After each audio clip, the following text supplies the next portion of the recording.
Time now for an in-depth look at the market news this afternoon, and for that I'm joined on the line by Dr. Jun-sok, Professor of Economics at the Catholic University of Korea. Professor Yang, good to have you back on. Happy to be here.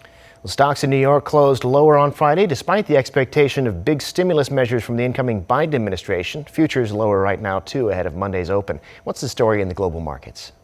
Okay, well, as you said, Thursday and Friday, all three major New York indices fell. The analysts are saying that the markets had already incorporated Biden's large stimulus package, though that explains why the markets didn't rise, but I don't think it explains why the markets fell. Now, there is a lot of negative factors in the U.S. economy right now, coronavirus and lagging vaccine distribution, concerns about riots over the weekend, and the inauguration by pro-President Trump forces. And then the analysts mentioned that even though the stimulus package was announced, Democrats only control the House and Senate very narrowly, so they may not be able to get the budget through. But I think those analyses are a bit weak because, well, it's always been there. It always had been a problem, and we all knew it, so it doesn't particularly explain why it fell last Thursday and Friday. Most likely explanation seems to be that there is more and more concerns about overvaluation of the market and possible bubble. There was a survey made by a trading company called E-Trade in the United States. They made a survey of millionaires, and it turns out that only 9% of millionaires surveyed think that market is not in a bubble. 16% of these millionaires surveyed believe that they are in a U.S. market is in a bubble. 46% believe that the market is somewhat of a bubble, and 29% believe that market is approaching a bubble.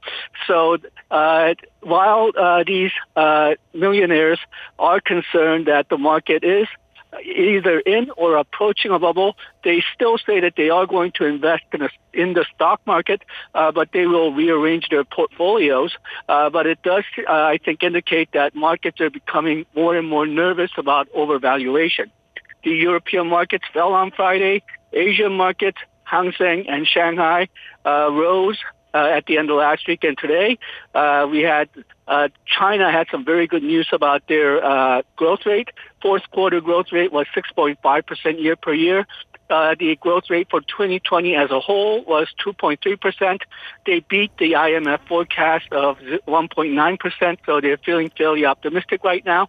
On the other hand, Nikkei fell at the end of last week and today.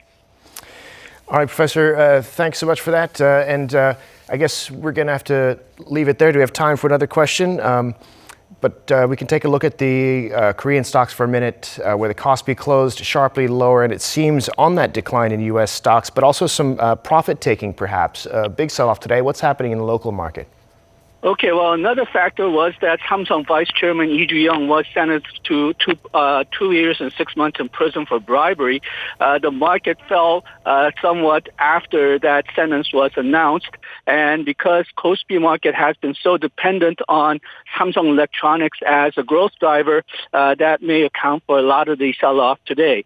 The market was down 2.3%, ended at 13.93. KOSDAQ was down today, minus 1.96% to 945.50.